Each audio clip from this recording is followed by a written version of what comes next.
You want to go as fast as you can at Talladega, but it's all about the brakes. About the brakes. No treble.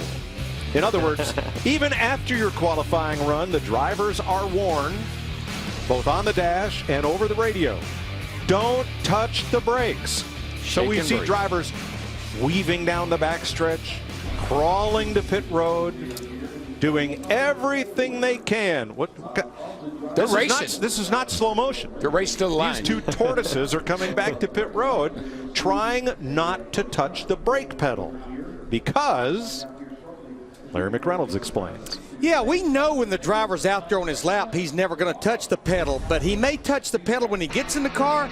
Now, even with the brakes not applied, there's some resistance. That's what the pads pushed out. Now you're going to see we're going to pull those pads back away from that rotor, and watch how free this spins right now. I mean, it just keeps spinning. Now, this is just one wheel. Multiply that times 4, and that's a lot less rolling resistance. And we did have a way of measuring this back in the day with the rear wheels on a chassis dyno, and we saw about a 10 to 12 horsepower gain at the rear wheels just in pushing those pads back. That's the reason they do not want the driver to touch that brake pedal, because it pushes those pads out, and there's some resistance. I want to thank Michael Waltrip, Pat Trison, that number 55 Peak Antifreeze car, for allowing us to use their right front yesterday. Now, this is what Dale Jr. talked about in the interview before he ran. All these things you have to do. If you can make your run without using the brake, come and get the car stopped without using the brake, then those pads are still back, and you can achieve maximum speed in this second round run. So then what that does is raise the question, well, how do they get the car stopped? And so what they do is they actually turn the engine off with the car in gear, and they let the gears run, slow down the engine. So you'll start 4th gear, you have the clutch out, engine is basically braking the car. And the reason why they're going so slow and creeping so much is because they have to make sure they get all the way down to 1st gear, and they cannot touch those that brake pedal, or those pads will push out, and they can't allow anybody to stop them either. The crew members aren't supposed to come and touch the car, so they just get as slow as they can to pit road by getting all the way down to 1st gear, and then they just use the clutch. You let it out, and it slows the car down a little bit more, and you could actually come all the way to a stop if you want, right, without ever touching the brakes. The teams were told they cannot grab on and Fred Flintstone the car to a stop. Yeah. We saw a few that were flirting with that. It's like a Jake brake. All right, fastest car so far. Here's Vince. And that's Austin Dillon, 49.66 first time. The guys upstairs were just talking about all the things you can do to make this thing go a little bit faster, stay off the brakes, etc. But can you put another lap together of that speed? I sure hope so. Felt like I hit my shifts right, and I had a pretty good up speed lap too. So if we can just back up what we did right there, it'll be a really great day here. It already is. It's a solid day for the Dow and Taylor Fresh Chevy, and the guys worked really hard on the car, and it's proven. I want to thank RCR and ECR for the work they put in since we've been to Daytona, and we wanted to be faster when we came to Talladega, and I think we've done that. Indeed. A lot of laps on those left side tires, guys. Doesn't really make a difference here at Talladega. We've seen great wear or lack thereof on those left sides. True, but today it all comes down to just one lap. Now tonight, Premier Boxing Champions brings you the long-awaited rematch of the 2011 Fight of the Year. Victor Ortiz, Andre Berto add another chapter to one of the most intense rivalries of the decade. And it all starts tonight, 8 p.m. Eastern, right here on Fox. Or watch it live on Fox Sports Go. Larry's going to head down to get ready for the Xfinity race this afternoon. I'm going to do double duty, Mike. I'm going to do a broadcast, and I'm going to be a dad today. Oh, man, that's awesome. Yeah. Good luck to Brandon, buddy. Good luck. That's awesome. Yeah. Be a dad, Larry, and call your son home. Brandon will be in that Xfinity race. So Carl launches off the concrete of the pit boxes. Carl Edwards, that is. Since he was 12th in round 1, he's the first driver to go in round 2. Just the fact that they moved the cars back a few pit boxes will give you a little bit quicker time. Yeah, it's a because great you get point, a bit wound up a little bit sooner, get up to speed a little bit quicker.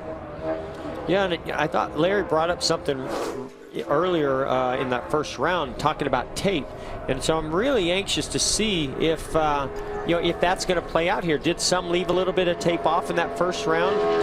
Did the 3 car maybe tape up a little bit more while he had a little bit more speed than we anticipated? How will that play out now that all the cars that have made the top 12 can go and maybe tape up a little bit more? So if you ran the perfect lap the first time, how are you going to pick up this time? It's going to be hard. Well, again, it could come down to just how the temps work out, how they play, how good the teams did getting the temperature out of the engine as they sat on pit road, as well as the ones that went later. 56-68. Yeah, and the teams that went later that still had some of the good temp that we call in sort of some of the driveline components. Remember, he started back pit road just a little further. That makes a huge difference. Another big factor could be the order in which they run. Now, they run slowest in 12th to 1st from round 1. That's the order of qualifying.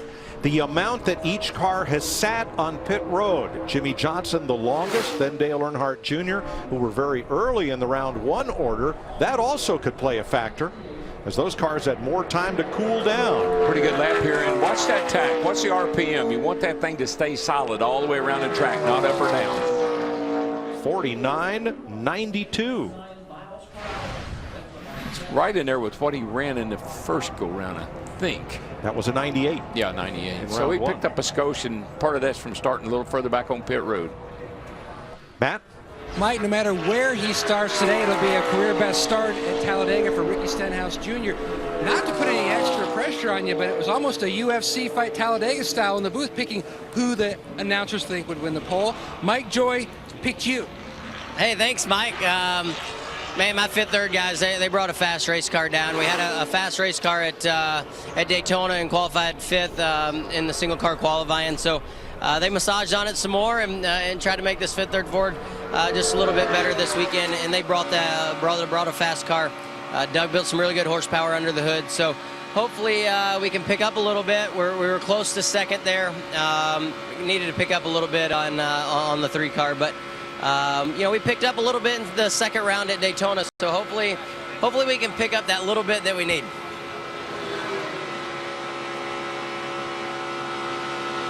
Denny Hamlin on track, the Daytona 500 winner.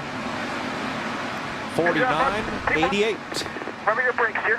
Now he picked up 11 100ths of a second over round 1. Let's have a look at Denny as he came off pit road and came up through the gears.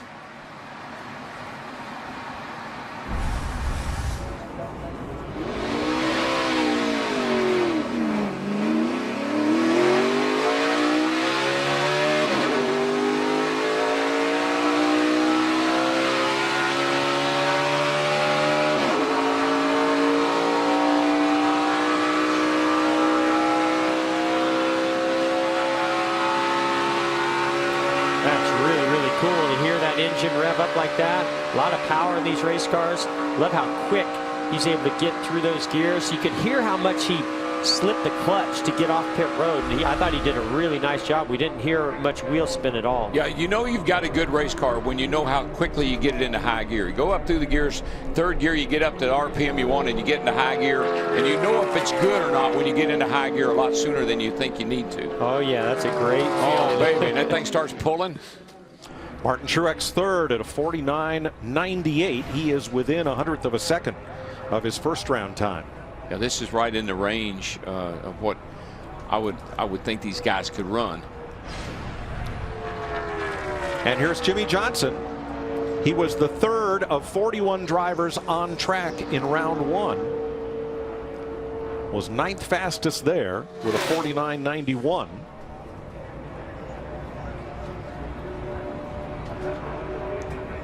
You know, we talked about this qualifying session. Some have different opinions on how much it really means for the race, but I can tell you, to these teams, it means so much pride, so much effort, energy, and just hours of massaging these race cars, time in the wind tunnel, all kinds of different engineering that goes into making this car go fast for this 1 lap.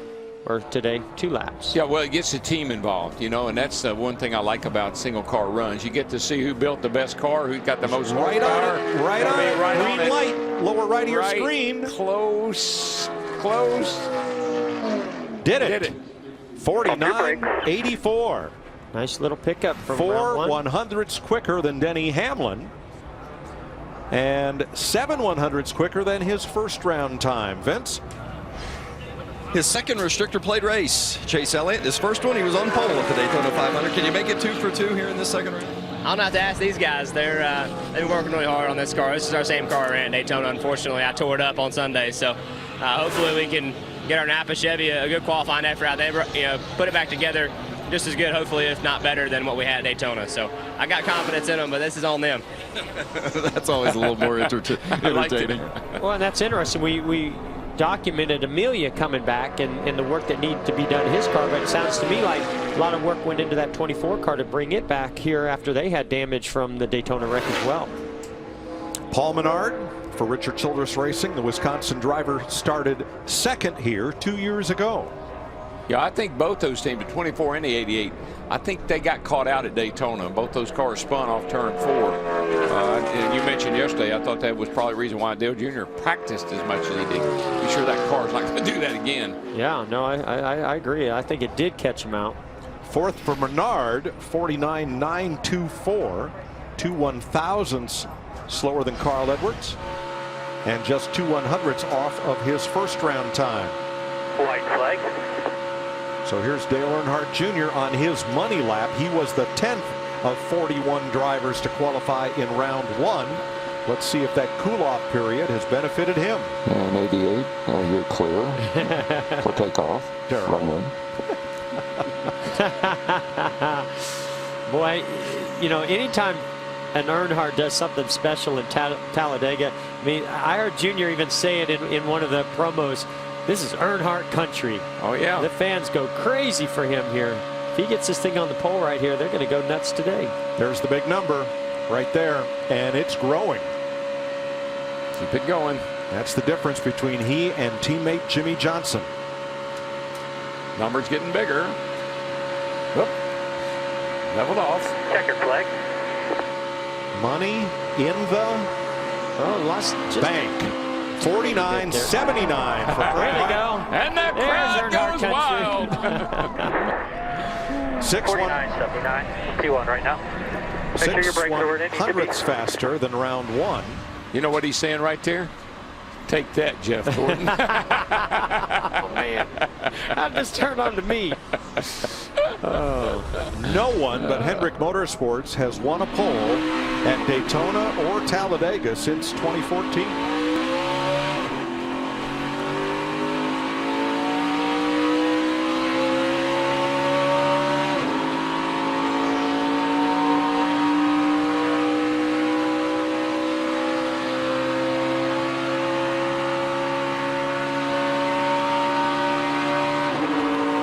Just really hear how they stretch it out in third gear.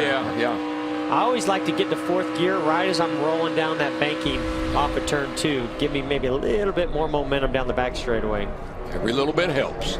Brad Keselowski driving Roger Penske's Ford. Twice a second row starter at Talladega. Third, 49.87. That's 4 100ths off what he ran earlier. Had he backed up that time, he would be second. Yeah, that's to Dale Earnhardt Jr. That's 79 the Junior put up there. Only guy that really, I think, has got a shot. I mean, I hope my guy here does. I got Matt Kenseth in a little bet here, but I tell you that 3 car is about the only one that can run down and maybe beat that 79. Yeah, what I found interesting is when I go back to Daytona in this style of qualifying, Junior didn't pick up from round 1 to round 2, and we thought, and he was the fastest in round 1. We thought he's going to be the one to win the pole. He didn't pick up. Now he did, and is that going to be the difference between him getting the pole here at Talladega? Well, we're tied right now. Yeah. right now, Mike. He's on it. Yeah, he said. We don't have anything in the bank, but we're giving a good battle. Green light. When you see 0.00 or 0.1, yeah, you just hope the gust of wind doesn't come along. It's going to be real tight. 1 100th the other way. Well, remember, he was on front row at Daytona. He was second quick, and it's going to be right in there, it looks like. And the wind is blowing a headwind down the front straightaway, which might be why we're seeing a little bit of speed loss. He needs a gust. He needs a big gust right here. Second for Matt Kenseth, 49.82. That's within 4 1,000ths of what he ran in round 1. And he is 3 100ths of a second behind Earnhardt, with 4 drivers to go.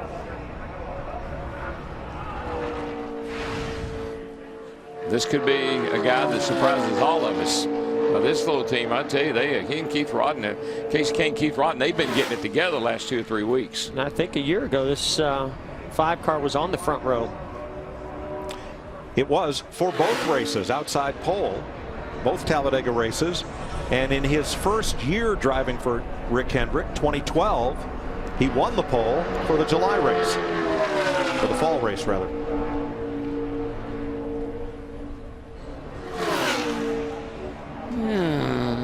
Yeah, I thought it was interesting how Matt Kenseth was green going into turn 1 by just a little bit, but then as he turned off of turn 4, started to come back the other way, where Casey Kane was actually off a little bit, even down the back straightaway. I believe, Jeff, I think there's a tailwind. The wind's blowing down the back, so when you turn off 4, you're going to get that little wee bit of headwind that's slowing these guys down coming to the line. And you know what you want, DW. You want that big gust to push you down the back straightaway, and you just want them the wind to die yes. when you turn through 3 and 4 coming to the front straightaway. 49.93 for Kane. He is 8th of 9.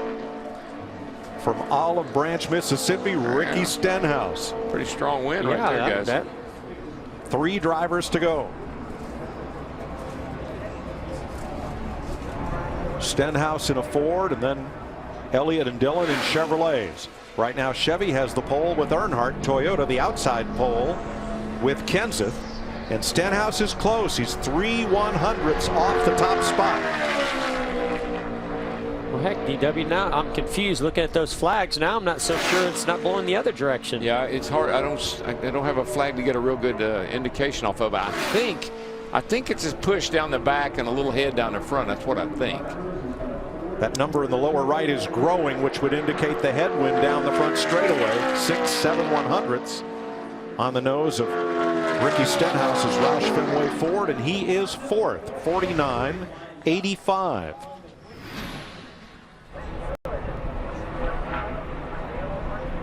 He is the fastest Ford in qualifying. You hit that coming off turn 4, and it just slows you down ever so slightly. So it's down to the 3 and the 24. In case you didn't have your copy of Greg Fielding's great multi-volume history of NASCAR, we dug it up for you. The 24 has 5 Talladega poles, all by Jeff Gordon. The number 3 has 3 Talladega poles, all by Dale Earnhardt. 8 Talladega poles combined for the last 2 car numbers to run. The 24, now Chase Elliott, and the 3, now Austin Dillon. Just think about what these guys are going to do. This is the future of our sport. Chase Elliott, Austin Dillon, these are young guys that are going to be in this sport for a long time. He's putting a great lap together right here. And he said it best, that the team puts so much into these race cars. Junior just going to shake his head here in just a second. Just a second. Yeah, he didn't slow down the front straightaway. Yeah. First trip to Talladega in a Sprint Cup car for the 2nd generation driver, Chase Elliott, 49.70. And that knocks Dale Earnhardt off the pole by almost a 1/10 of a second. Yeah, the only car that's going to be able to compete is a 3. He ran a 69 in that first go round. We'll see what he got. If he can back up what he did in round 1, he will be our pole sitter. It'll be close. Great 324 battle here. I love it. Side by side. And look at this. Already green. Green light, lower right, back to even. If the 3 beats the 24, it'll just be by a few hundreds. They're going to be that close to each other. Maybe even thousands. Yeah, that too. Wow, I thought after he went green going into turn 1 that we were going to see him kind of pull a gap and increase that green down the back straightaway, but it hasn't happened. Chase started to gain a little. I was surprised. He actually gained a little speed off 4. This car, 3 cars losing a little speed off of 4. This 24 car did this exact same thing in Daytona. They've done it many times here before. It's amazing how they pick up in round 2 where some of the others don't. There you go. Austin Dillon, 2nd by 6/100ths of a second.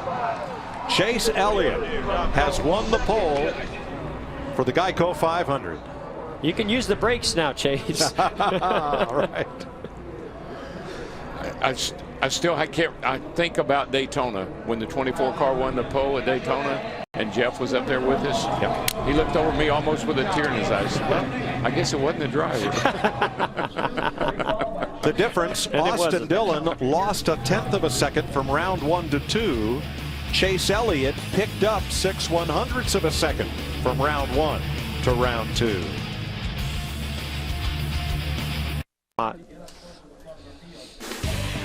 Fox NASCAR is sponsored by Kentucky Fried Chicken. Colonel quality guaranteed.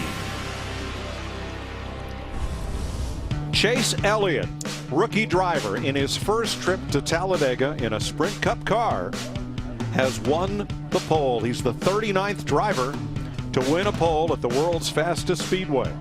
And he will share the front row with third generation NASCAR star Austin Dillon. Here's Matt Yoakum. Mike, nearly 3 decades apart, but it only seems fitting that an Elliott on April 30th is on the pole at Talladega. Second straight restrictor plate pole. Great effort by you and especially this team. Yeah, man, that's a really cool stat. You just told me Dad sitting on the pole this day 30 years ago. So that's really special. This is definitely a special place for him, and cool to get done today. You know, like you said, that this is a team effort, and those guys, everybody at the 524 shop in particular, everybody at Hendrick Motorsports, the Hendrick Engine Department, and obviously Napa Auto Parts for the opportunity and all our partners. But man, this is cool. Those guys do such a good job, and you know, as I said in Daytona, this had nothing to do with me. This is the car that we had, same car we had in Daytona, and they brought another fast one here. Talking about Daytona, what did you learn there, especially working with your spotter Eddie DeHunt, about focusing on most here at Talladega to get a stellar performance? Well, obviously I have a lot to learn. You know, the race last time in Daytona didn't go so good, so hopefully for me to try to take what I learned and try to cut down those dumb mistakes that I made in the Daytona 500 this year and try to just be smarter. We have a great pit box, which I think is big here for pit road and getting that track position that's so important at the end of the day. So the first thing is making it to the end, and obviously I didn't do a very good job of that in February. So I think that's our first goal, is try to get to the end of the race, and if we can get there, just try to be smart. Eddie's been doing a really good job, and we've gotten to know each other a lot better throughout the year. So we're excited. This is cool. This is all our team guys go. This is a team effort, and certainly they did a good job. Good luck tomorrow. Vince? Austin Dillon was fastest in round 2, ends up second overall. Could you put your finger on a difference between lap 1 and lap 2 and what made the difference between pole and second? Yeah, not really. I mean, we sat around for a while there. You know, Chase was later, so could have had more heat in the car. I don't know, but I'm just proud of these guys, RCR, ECR, to come here and qualified second. We barely got in the top 12 at Daytona, and then last year here I think we were 24th. So ECR did a good job. RCR, everybody on the Dow and Telefresh Chevy. So I'm happy with that. We get a good pit stall, and we can go race them on Sunday. So much goes into a race at Talladega. From your perspective, what's your mindset as you look ahead of that day tomorrow? I think the biggest thing is, staying focused for the entire race. You know, you got to be really smart with the moves that you make so you can keep your track position. And it's fun out here. We really do a good job drafting as a group, I think, in the Cup Series, and we'll see how the race comes. Yeah, it's going to be exciting. Thanks, Austin. Austin Dillon qualifies second. Well, the order in round 2 had little bearing. Chase Elliott ran late in the first round. Austin Dillon and Matt Kenseth in the middle. Dale Earnhardt Jr. and Jimmy Johnson early in round 1. So the amount of layoff time didn't seem to make a lot of difference. We'll hear from the driver who'll start third, Dale Earnhardt Jr., after this.